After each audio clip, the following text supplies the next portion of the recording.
அனைவருக்கும் வணக்கம். இலங்கை இனப்பிரச்சனையினுடைய தீர்வு விவகாரம் தொடர்ந்து இழுபட்டு கொண்டு போகிற ஒரு நிலைமையிலே தான் இந்திய இலங்கை ஒப்பந்தத்தின் கீழ் ஏற்படுத்தப்பட்ட 13வது திருத்தத்தின் கீழ் ஏற்படுத்தப்பட்ட மாகாண சபை சட்டத்தின் கீழ் அமைக்கப்பட்ட மாகாண சபைகள் முதலிலே 1988ஆம் ஆண்டிலிருந்து இயங்க ஆரம்பித்தாலும் வடக்கு கிழக்கு மாகாணங்கள் தற்காலிகமாக இணைந்திருந்த பொழுது இயங்கிய அந்த சபைகள் 90ஆம் ஆண்டு மார்ச் மாதத்துடன் மக்களால் தெரிவு செய்யப்பட்ட சபைகள் இயங்காமல் விட்டது.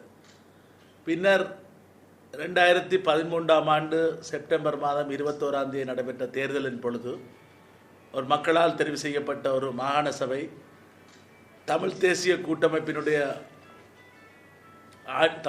கூட்டமைப்பு ஆட்சியை 3/2 பங்குக்கு பெரும்பான்மையாக 38 ஆசனங்களிலே 30 ஆசனங்களை கைப்பற்றி மிகப்பெரிய அளவிலே ஒரு வரலாற்று சாதனையை தமிழ் மக்கள் படைத்து ஒரு மிகப்பெரிய எதிர்பார்ப்புடன் அந்த சபையை ஏற்படுத்தியிருந்தார்கள். ஆனால் எல்லாவற்றுக்கும் மாறாக நிலைமைகள் நடந்து கொண்டிருக்கின்றன. குறிப்பாக மத்திய அரசாங்கத்தினுடைய தரப்பிலிருந்து செய்யப்பட வேண்டிய வேலைகள், அது ஜனாதிபதியாக இருக்கட்டும், ஆளுநராக இருக்கட்டும், அவருக்கு கீழ் இயங்குபவர்களாக இருக்கட்டும், இன்றைக்கு வடக்கு மாகாண சபைக்கு முட்டுக்கட்டை போடுகின்ற ஒரு நிலைமை இருந்து கொண்டிருக்கிறது. அதை வெக்கத்தை விட்டு சொல்ல வேண்டும். எங்களுடைய வடக்கு மாகாண சபை நிர்வாகத்தில் இருப்பவர்கள் வெளியிலே பிரச்சனையை மக்களுக்கு சொல்ல வேண்டும் என்பதுதான் என்னுடைய நிலைப்பாடு. நான் இதை ஆரம்பிப்பதன் நோக்கம் அதுதான். இதற்கு மக்களிடம் சென்று மக்களை அணிதிரட்டி இதற்கு ஒரு நீதி கேட்க வேண்டும், இல்லையென்றால் இது தூக்கி எறிந்து விட்டு போக வேண்டும். ஆகவே இதற்கான ஒரு நேரம் வந்துவிட்டது என்று தான் நாங்கள் கருதுகிறோம். ஒரு ஆட்சி ஏற்படுத்தப்பட்டால் உங்களுக்கு தெரியும், மேற்குலக நாடுகளிலே 100 நாட்கள் பொறுத்திருப்பார்கள், அந்த ஆட்சியை பற்றி குறை சொல்லக்கூடாது. ஆகவே அந்த வகையிலே 100 நாட்கள் கடந்த நிலைமையிலும் இப்பொழுது தேர்தல் நடைபெற்று 120 நாட்கள் கடந்த நிலைமையில், இன்றைக்கு தெரியும் உங்களுக்கு ஜனவரி மாதம் 23ஆம் தேதி என்றால் செப்டம்பர் மாதம் 22ஆம் தேதி மாலையிலேயே தேர்தல் முடிவுகள் வெளியாகிவிட்டது. 23ஆம் தேதி காலையிலே பத்திரிகைகளிலே தேர்தல் முடிவு செய்திகள் இருந்தன. இன்றைக்கு 4 மாதங்கள் கடந்த சூழ்நிலையில் தான் குறிப்பாக ஆளுநர் ஒரு படை தரப்பை சேர்ந்த ஒருவர், சிவிலை சேர்ந்த ஒருவர் இருக்க வேண்டும் என்ற கருத்து வைக்கப்பட்டது. ஏனென்றால் அவர் தன்னை ஒரு இராணுவ அதிகாரியாகத்தான் காட்டி நடந்து கொண்டார். ஆனால் அண்மையிலே நடைபெற்ற ஜனாதிபதியுடன் நடைபெற்ற பேச்சுவார்த்தையிலே மாண்புமிகு முதலமைச்சர் திரு CV விக்னேஸ்வரன் அவர்களும் பாராளுமன்ற உறுப்பினர் கௌரவ சுமந்திரன் அவர்களும் நடத்திய பேச்சுவார்த்தையிலே ஜனாதிபதி ஆளுநர் விவகாரத்துக்கு முற்றுப்புள்ளி வைத்திருக்கிறார். எப்படி என்றால் 5 வருட காலம் அவருக்கு ஜூலை மாதம் வரை இருக்கிறது, அதுவரை இதை பற்றி நாங்கள் பேச முடியாது. சரி, அப்படி என்றால் ஜனாதிபதி ஆளுநருக்கு ஏதாவது சரி இந்த வடக்கு மாகாண சபை செயற்படக்கூடிய விதத்தில் விட்டு கொடுத்து செயற்படுகிறது ஏதாவது செய்தியை சொல்லி இருந்தாரா? இல்லை. அப்படி சொல்லியதாக தெரியவில்லை. சொல்லியிருந்தால் நிலவரங்களிலே தெரிய வர வேண்டும். இன்னொரு விடயம், அதுக்கு அடுத்தபடியாக ஒரு சம்பிரதாயம் இருக்கின்றது. ஒரு புதிய ஆட்சி வந்தவுடன் பிரதம செயலாளர்கள், அமைச்சுக்களுடைய செயலாளர்கள், எல்லா செயலாளர்களும், எல்லா திணைக்களங்களுடைய தலைவர்கள் எல்லாவரையும் மாற்றுவது கிடையாது. அதை மாற்றுவதற்கான ஒரு நிலைமை இருக்கிறது. அந்த மாற்றுவதற்கான கோரிக்கை மாண்புமிகு முதலமைச்சர் அவர்களால் வைக்கப்பட்டும் இன்று வரை அது பின்பற்றப்பட்டதா, நடைமுறைக்கு வந்ததா என்றால் இல்லை. இன்று இந்த நிமிஷம் வரை, நான் இந்த பத்திரிகையாளர் மாநாட்டை ஆரம்பிக்கும் வரை வடக்கு மாகாணத்தின் பிரதம செயலாளர் தொடர்ந்து இருந்து கொண்டிருக்கார். ஒரு சில செயலாளர்கள் மாற்றப்பட்டிருக்கார்கள், ஏனைய செயலாளர்கள் இருந்து கொண்டிருக்கார்கள். பிரதம செயலாளர் மாற்றப்படாத வரையிலே எந்த பிரச்சனைக்கும் தீர்வு காண முடியாது. பிரதம செயலாளரை உங்களால் மாற்ற முடியாது என்றால் ஏனையவர்கள், அந்த ஒரு மக்களுடைய ஆணைக்கு கட்டுப்பட மறுப்பவர்கள், அகம்பாவ நோக்கம் கொண்ட அந்த செயலாளர்கள் என்ன செய்வார்கள்? இவர்களால் பிரதம செயலாளரையே மாற்ற முடியாது, நாங்களே பயப்பட வேண்டும் என்ற ஒரு நிலைமை ஏற்படும். ஆகவே இதில் மக்கள்லாம் பிரச்சனையில் மாட்டியிருக்கின்றார்கள். உங்களுக்கு தெரியும், மாகாண சபை நிகழ்வுகளை நீங்கள் பார்த்திருந்தீர்களாக இருந்தால் அங்கே கௌரவ சுகாதார அமைச்சர் சொன்னார், சுகாதார திணைக்களத்துக்கு அனுப்பப்பட்ட சாரதி ஆம்புலன்ஸ் வண்டி ஓட தெரியாது, அவருக்கு பிக்கப் ஓட தெரியாது, சாதாரண டிராக்டர் ஓட தெரியாது, அவர் டிரைவராக வந்திருக்கிறார். இது நியமனம் ஆளுநரால் வழங்கப்பட்டிருக்கிறது. அப்போ இப்படி என்றால் எவ்வாறு நிர்வாகத்தை நடத்த முடியும்? இது ஒரு சின்ன உதாரணம். ஆகவே இந்த விடயத்திலே பிரதம செயலாளரை மாற்றுவது சம்பந்தமாக தமிழ் தேசிய கூட்டமைப்பு ஒரு உறுதியான நடவடிக்கை எடுக்க வேண்டும். ஜனாதிபதிக்கு அழுத்தம் கொடுக்க வேண்டும். இல்லையென்றால் கடந்த முறை மாகாண சபையில் நான் கூறியது போல நாங்கள் 2 தடவைகள் ஆளுநருக்கு எதிராக அவரை மாற்ற வேண்டும் என்று பிரேரணை கொண்டு வந்திருந்தாலும் அரசியலமைப்பு ரீதியாக இன்னும் பிரேரணை வரவில்லை. அதாவது அவர் மீதான அவநம்பிக்கை பிரேரணை, நம்பிக்கையில்லா தீர்மானம் 3/2 பாங்கு வாக்குகளால் நிறைவேற்றப்பட்டால் ஜனாதிபதி அதை பரிசீலனைக்கு எடுக்க வேண்டும் என்று இருக்கிறது. எடுப்பதும் அவர் அதை நிராகரிப்பதும் அது அவரை பொறுத்தது. ஆனால் வெளியுலகத்தை பொறுத்தளவிலே, மேற்கத்திய நாடுகளை பொறுத்தளவிலே ஒரு சபை ஒரு ஆளுநர் மீது 3/2 பங்கு வாக்கினால் அவர் மீது நம்பிக்கை இல்லை என்று சொன்னதன் பின்னரும் இவர்கள் வைத்துக் கொண்டிருந்தார்கள் என்றால் அரசாங்கத்தினுடைய நம்பகத்தன்மை கேள்விக்குறியாகும். எங்களுக்கு அதுதான் தேவை. இவர்களை அம்பலப்படுத்த வேண்டும். நாங்கள் எல்லாவற்றுக்கும் சமரசம் செய்து கொண்டு போய்கொண்டிருப்போமாக இருந்தால் முடிவில்லை. பின்னுக்கு போய்கொண்டிருந்தால் ஒரு கட்டத்தில் சிவர் வரும். அதுக்கு பின்னா போக முடியாது. கிட்டத்தட்ட அந்த நிலைமை வந்துவிட்டது. மாகாண சபை நிர்வாகத்தை பொறுத்தளவிலே அந்த நிலைமையிலே தான் நாங்கள் நிற்கிறோம். ஆகவே பிரதம செயலாளருடைய விடயத்திலும் ஆளுநருடைய விடயத்திலும் உடனடியாக மாகாண சபை ஒரு முடிவுக்கு வந்தாக வேண்டும். இதை வலியுறுத்தி தான் இந்த பத்திரிகையாளர் மாநாட்டை நான் ஏற்பாடு செய்திருந்தேன். குறிப்பாக இந்த பத்திரிகையாளர் மாநாட்டின் மூலம் நாங்கள் சொல்ல விரும்புவது, நாங்கள் இந்த பிரச்சனைக்கு 27ஆம் தேதிக்கு இடையிலே ஒரு சுமூகமான தீர்வை பிரதம செயலாளரும் கௌரவ ஆளுநரும் எடுக்க தவறினால் கிட்டத்தட்ட ஒரு போர் பிரகடனம் போல செயற்படுவதற்கு மாகாண சபை உறுப்பினர்களை அணிதிரட்ட வேண்டிய தேவை ஏற்படும். ஒரு மாகாண சபை ஒரு போர்க்களமாக மாறக்கூடிய ஒரு நிலைமைக்கு நாங்கள் விட்டு செல்வோம் என்று இந்த இடத்துல சொல்லிக்கொள்ள விரும்புகிறோம். ஏனென்றால் மக்கள் பலத்தை எதிர்பார்ப்பு இருக்கிறார்கள். என்ன செய்ய போகிறீர்கள், என்ன செய்ய அவர்கள் தங்களுடைய கோரிக்கைகளை வைத்துக் கொண்டிருக்கிறார்கள். எங்களால் ஒரு சாதாரண ஒரு அலுவலகத்தில் இருக்கக்கூடிய சிற்றூழியர், அலுவலக ஊழியர் பியோனை கூட நியமிக்க முடியாது, மாற்ற முடியாது என்று சொன்னால் உங்களுக்கு மாகாண சபை எதுக்கு என்ற கேள்வி மக்கள் நிச்சயமாக கேட்பார்கள். ஆகவே அந்த அதிகாரங்களை கையில் எடுக்குவதற்கு தொடர்ந்தும் இணக்க அரசியல், வணக்க அரசியல், சரணாகதி அரசியலிலே நாங்கள் சென்று கொண்டிருக்க முடியாது என்பதைத்தான் இந்த இடத்திலே கூறிக்கொள்ள விரும்புகிறேன். நீங்கள் ஏதாவது கேள்வியில் கேட்கிறேன்டா கேட்கிறோம். ஏற்கனவே தாங்கள் ஒரு 10 அம்ச கோரிக்கைகளை முன்வைத்து ஒரு அடையாள போராட்டம் மனித உரிமை தினத்தில் செய்தீங்க. உண்மையா ஒன்றுமே செய்ய முடியாத நிலைக்கு வடக்கு மாநில வந்துட்டதை எல்லாரும் வைத்துக் கொள்கிறோம். ஏன் இதை வெளிப்படுத்துவதற்கு, அதாவது மக்கள் சர்வதேசத்துக்கு கவனத்தை ஈர்க்கிறதுக்கு தவறுகிறார்கள். குறிப்பாக பலரும் சொல்றாங்க, அதற்கு மாநசபை தேர்தல் நடத்தியாச்சு, என்ன பிரச்சனை சொல்லிடும். மாநசபை இயக்க முடியாத கூட்டமைப்பு திறமையாக இருக்கிறதாக இன்னொரு பக்கம் விமர்சனம் வைக்கணும். மாநசபை ஒன்றுமே செய்ய முடியாது இருக்கின்றது தொடர்பாக என்ன ஒரு பொறிமுறையை நீங்கள் சிந்திக்கிறீர்கள்? இதை பற்றி வெளியில கொண்டு வர இல்லை, நாங்கள் இந்த விஷயங்களை பற்றி குறிப்பாக இன்னொரு விடயம் நாங்கள் பகிரங்கமாக சொல்ல வேண்டிய காலம் வந்துவிட்டது. தமிழ் தேசிய கூட்டமைப்புடைய ஆட்சி மன்ற குழு கூட்டங்கள் இப்போ மாத கணக்கிலே நடைபெறவில்லை. 30 பேர் தெரிவு செய்யப்பட்ட பொழுது கௌரவ மாண்புமிகு முதலமைச்சரை தெரிவு செய்வதற்காக ஒரு தடவையிலே நாங்கள் கூடியிருந்தோம். யாழ்ப்பாணம் டில்கோ ஹோட்டலில் கூடியிருந்தோம். அதைவிட முதலாவது கூட்டத்தொடர் நடைபெற்ற பொழுது அக்டோபர் மாதம் 25ஆம் தேதி 30 உறுப்பினர்களும் யாழ்ப்பாண நூலக கேட்போர் கூடத்திலே நாங்கள் கூடியிருந்தோம். சுமார் 1 மணி நேர கூட்டம்.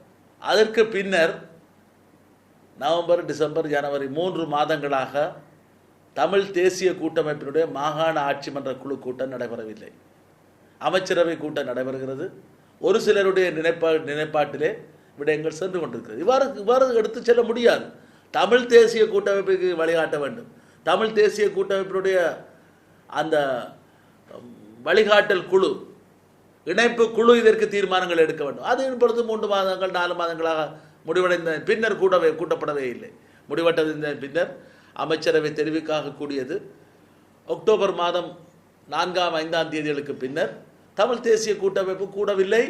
அதன் பின்னர் ஜெனீவா சம்பந்தமான சில தீர்மானங்கள் எடுப்பதற்காக அக்டோபர் மாதம் 25ஆம் தேதி யாழ்ப்பாணத்திலே தமிழ் தேசிய கூட்டமைப்பு உடைய இணைப்பு குழு கூட்டம் நடைபெற்றது. அன்றுதான் கடைசி யாழ்ப்பாணத்திலே இணைப்பு குழு கூட்டம் நடைபெற்றது.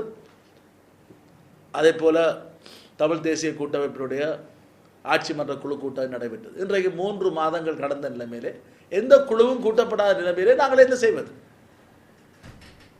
ஆகவே ஒரு குழப்பமான நிலைமை நீடித்துக் கொண்டிருக்கிறது. இது நிர்வாகம் எல்லா இடங்களிலும் இந்த குழப்பம் நீடிக்கிறது. வடக்கிலே இருக்கக்கூடிய நிர்வாகம் உத்தியோகத்தர்கள் எல்லாரிடமும் சாதாரண ஊழியர்களிடமும் இவர்களால் என்ன செய்ய முடியும் என்ற ஒரு கேள்வி எழுப்புகிறது. ஆகவே இதற்கான பதிலை நாங்கள் திட்டவட்டமான ஒரு பதிலை குறிப்பாக இந்த ஜெனீவா மார்ச் மாதம் நடைபெறுவதற்கு முன்னர் தெரிவிப்பது என்பது இனப்பிரச்சனை தீர்வை ஒரு புதிய தீர்வை நாங்கள் நாடி நிற்கின்றோம் என்ற உறுதியான செய்தியையும் சொல்வதற்கு உதவியாக இருக்கும். இதிலே பத்து வைப்பது தொத்து வைப்பது போன்ற எந்த விடயங்களையும் செய்ய முடியாது. இது ஒரு ஆரம்ப புள்ளி அல்லது ஆரம்ப மைல் கல் என்று சொல்லலாம், மைல் ஸ்டோன், அவ்வளவுதான். இதை இன்றைக்கு இவ்வளவு லட்சக்கணக்கிலே மக்கள் இறந்ததன் பின்னர் இது ஒரு தீர்வாக எங்களால் ஏற்றுக்கொள்ள முடியாது. அந்த வகையிலே தான் தமிழ் தேசிய கூட்டமைப்பினுடைய மாகாண நிர்வாகத்தில் இருக்கக்கூடியவர்களுக்கும் மாண்புமிகு முதலமைச்சர் உட்பட அவரை நாங்கள் ஊடகவியலாளர் மாநாட்டின் மூலம் கேட்க வேண்டிய நிலைமை வந்ததை என்று நாங்கள் கவலைப்படுகிறோம், வெட்கப்படுகிறோம். ஆனால் இதை விட எங்களுக்கு வேறு வழி இல்லை. தமிழ் தேசிய கூட்டமைப்பு தலைமை பீடத்திடமும் இதே கேள்வியை நாங்கள் ஊடகவியலாளர் மாநாடு ஊடாக கேட்க வேண்டிய நிலைமைக்கு தள்ளப்பட்டிருக்கிறோம் என்பதையும் அவர்கள் புரிந்து கொள்ள வேண்டும். ஆகவே இது ஒரு பாரிய பிரச்சனை, ஒரு சாதாரண பிரச்சனை அல்ல. இந்த பிரச்சனைக்கான ஒரு தீர்வை, தெளிவை, உறுதியான நிலைப்பாட்டை வடக்கு மாகாணத்திலே தமிழ் தேசிய கூட்டமைப்பினுடைய இந்த மாகாண நிர்வாகமும் தமிழ் தேசிய கூட்டமைப்பும் தமிழ் மக்களுக்கும் சர்வதேசத்துக்கும் இலங்கை அரசுக்கும் தெளிவுபடுத்த வேண்டிய ஒரு தேவை இருக்கிறது. இதிலே ஜனாதிபதியினுடைய முகம், அவருடைய முகம், இவருடைய முகம் என்று நாங்கள் பார்த்து கொண்டிருக்க முடியாது. இதற்கு உறுதியான பதிலை தெரிவிக்க வேண்டிய நேரம் வந்துவிட்டது என்றுதான் நான் கருதுகிறேன். அண்மையில் தெல்லிப்பளைக்கு விஜயம் செய்த ஜனாதிபதி மஹிந்த ராஜபக்ச அவர்களை முதலமைச்சர் சி விக்னேஸ்வரன் பிரதம செயலாளரை மாற்றுவது தொடர்பாக கூறிய போது தொழிற்சங்கங்கள் இதுக்கு எதிர்ப்பு தெரிவிப்பதாகவும் அதனால் தன்னால் இதுவும் செய்ய முடியாது என கைவிரித்து விட்டதாகவும் ஒரு செய்தி வந்திருந்தது. இதேவேளை ஜனாதிபதி கொழும்பில் இடம்பெற்ற பத்திரிகா மாநாடு, பிரதம செயலாளர் பத்திரிகா மாநாடு கூட ஜனாதிபதி வழங்கிய தூண்டுதலின் பேரில் நடத்தப்பட்டதாக இன்று தகவல்கள் வெளியாகின்றன. இதனூடாக இலங்கை அரசு என்ன அதாவது வடக்கு மாநிலசபையின் தனிச்சையா வடக்கு மாநிலசபை மக்களால் செய்யப்பட்ட கட்டமைப்பை சுதந்திரமாக இயங்க விட முடியாத செய்வதன் கூட அரசு என்னதை எதிர்பார்ப்பதாக கருதுகிறது? இல்லை, நிச்சயமாக அவர் அரசாங்கம் ஒன்றை நினைக்கின்றது, தமிழ் மக்கள் தங்களுக்கு அடிமைகளாக இருக்க வேண்டும், அவர்கள் போடுகின்ற பிச்சைகளை நாங்கள் எடுக்க வேண்டும் என்ற ஒரு நிலைப்பாட்டிலே தான் அவர்கள் இருந்து கொண்டிருக்கிறார்கள். அவர்களை பொறுத்தளவிலே வடக்கு மாகாண சபை தேர்தலிலே கணிசமான வெற்றியை தமிழ் தேசிய கூட்டமைப்பு வெற்றி பெற்றிருந்தாலும் அதிலே தமிழ் தேசிய கூட்டமைப்புக்குள்ளே குழப்பங்களை ஏற்படுத்தக்கூடிய விதத்திலே ஒரு சில உறுப்பினர்களை விலைக்கு வாங்கலாம் அல்லது இழுக்கலாம் என்ற நிலைமைகளை நோக்கி நகர்த்தக்கூடிய விதத்திலே அவர்கள் செயற்பட்டிருந்தார்கள். ஆனால் அவர்களுடைய தேர்தல் முடிவுகள் மிகப்பெரிய ஒரு தோல்வியை அவர்களுக்கு காட்டியிருந்தது. ஆனால் இப்பொழுது ஆளுநர் ஊடாகவும் பிரதம செயலாளர் ஊடாகவும் தன்னுடைய அந்த செயற்பாடுகளை, அந்த ஆதிக்கத்தை அடிமட்டம் வரை செலுத்துவதற்கு, இதே போல இருக்கக்கூடிய இப்போ முதலமைச்சர் அவர்கள் ஜனாதிபதிக்கு முன்னால் சத்திய பிரமாணம் செய்து ஒரு தடவை அல்ல 2 தடவைகள், இவ்வாறு பல தடவைகளிலே எல்லா விடயத்தையும் போய் சொல்லி கொண்டிருந்து செய்ததற்கு ஜனாதிபதி செய்து கொண்டிருக்கக்கூடிய கைமாறு இதுதானா என்று கேட்க விரும்புகிறோம். இதற்கு மாகாண சபை ஒரு தீர்மானத்தை எடுக்க வேண்டும். என்னை பொறுத்தளவில் நான் ஒரு யோசனையை முன்வைக்க விரும்புகிறேன். எதிர்வரும் பிப்ரவரி மாதம் 4ஆம் தேதி இலங்கையினுடைய சுதந்திர தினத்தை வடமாகாணம் கருப்பு தினமாக அனுஷ்டிக்குமாறு மக்களை கோர வேண்டும் என்ற நிலைமையை இது ஜனாதிபதிக்கும் சிங்கள பௌத்த ஆட்சியாளர்களுக்கும் ஒரு மரண அடியாக இருக்கும் என்றது செய்தியாக இருக்கும். ஆகவே இது போன்ற துணிச்சலான தீவிரமான நடவடிக்கைகளை நாங்கள் எடுப்பதன் மூலம்தான், பேரம் பேசுகின்ற பொழுது பேசத்தான் வேண்டும், நாங்கள் கையை உயர்த்துகின்ற பொழுது ஓங்கு உயர்த்தத்தான் வேண்டும் என்ற நிலைமையை எங்களுடைய அமைச்சர்களும் மாண்புமிகு முதலமைச்சர் அவர்களும் அமைச்சர்களும் எங்களுடைய உறுப்பினர்களும் புரிந்து கொள்ள வேண்டும். மக்கள் மிகவும் கொந்தளித்து போயிருக்கிறார்கள். மக்களுக்கு பதில் சொல்ல முடியாத ஒரு நிலைமை ஏற்பட்டு விட்டது, எல்லை மீறிவிட்டது என்றுதான் நான் கருதுகிறேன்.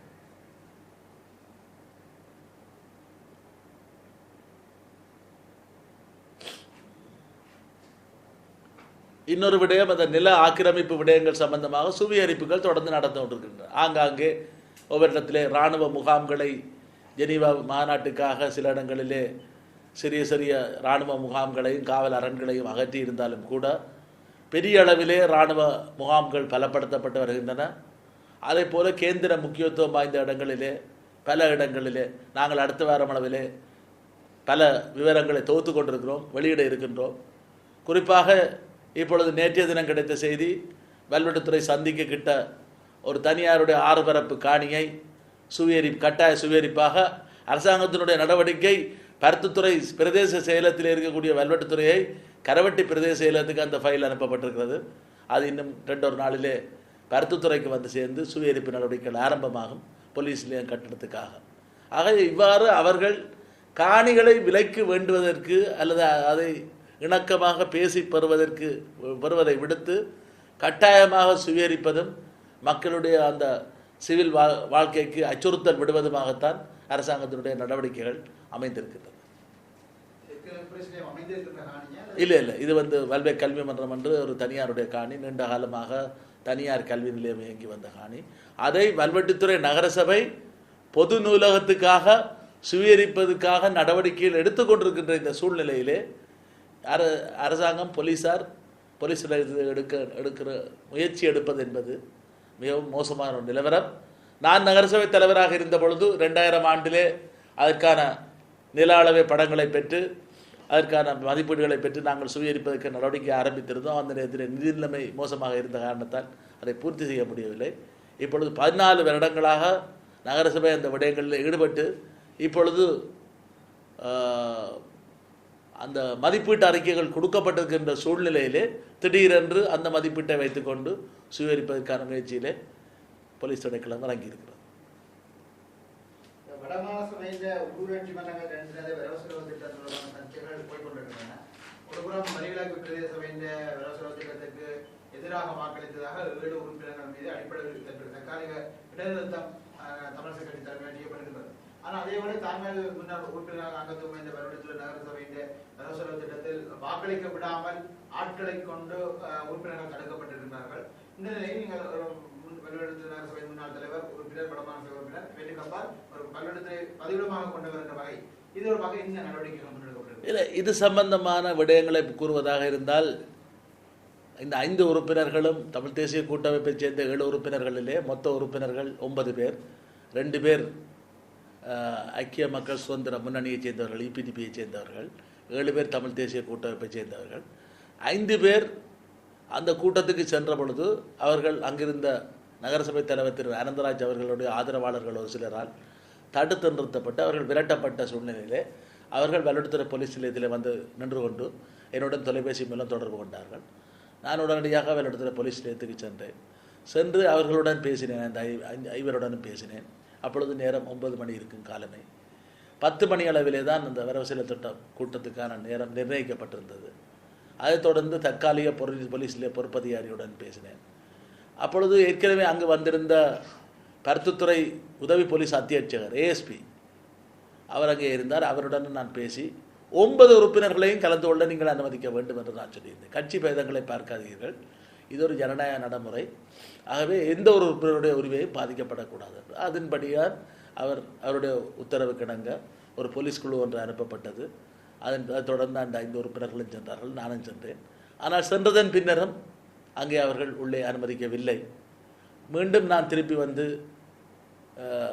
ஏஎஸ்பியுடன் பேசிய பொழுது ஏஎஸ்பி உத்தரவு வழங்கினார் அந்த தற்காலிக போலீஸ் பொறுப்பதிகாரிக்கு, நீங்கள் இந்த 5 பேரையும் உள்ளே அனுமதிக்க வேண்டும், இல்லையாவிட்டால் கூட்டத்தை ஒத்திவையுங்கள் என்று. ஆனால் கூட்டம் ஒத்திவைக்கப்படாமல் தொடர்ச்சியாக நடைபெற்று அதன் பின்னர் அந்த தற்காலிக போலீஸ் பொறுப்பதிகாரி தலைவரை வெளியிலே வரும்பொழுது அழைத்த பொழுது அவர் வர மறுத்தார். பின்னர் இந்த தற்காலிக போலீஸ் அதிகாரி உள்ளே சென்று பேச்சு நடத்திவிட்டும் திரும்பி வெளியிலே வந்து சொன்னார், என்னால் இதுக்கு மேலே இது செய்ய முடியாது என்று. அப்பொழுது நேரம் 10 மணி இருக்கும். 10:20க்கு தலைவர் வெளியிலே வந்தார். வந்து சொன்னார் வரவு செலவு திட்டம் நிறைவேற்றப்பட்டு விட்டது என்று. அவரை தோளிலே தூக்கினார்கள், அவர் கைகாட்டி மகிழ்ச்சியாக வர செய்தார்கள். இவர்கள் இந்த ஐவரும் மீண்டும் போலீஸ் நிலையத்திலே முறைப்பாடு செய்திருக்கிறார்கள். இந்த சூழ்நிலையிலே மனித உரிமைகள் ஆணைக்குழுவிலும் அவர்கள் முறைப்பாடு செய்திருக்கிறார்கள். விசாரணைகள் நடைபெற்றுக் கொண்டிருக்கின்றன.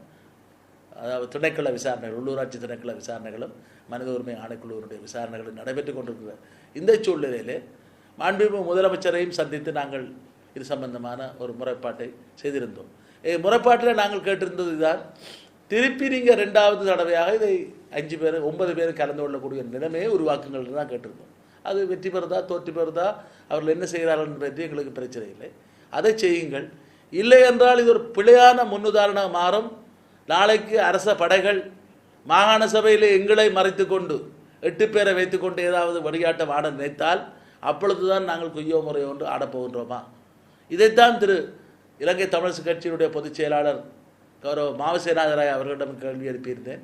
ஏன் 5 பேரை தடுத்தவர் மீது இதுவரை விசாரணையோ அல்லது எந்த ஒழுக்காட்டு நடவடிக்கைக்கு முயற்சி எடுக்கவில்லை என்று. இந்த நிலைமை தான் இருக்கிறது, நடித்துக் கொண்டிருக்கிறது.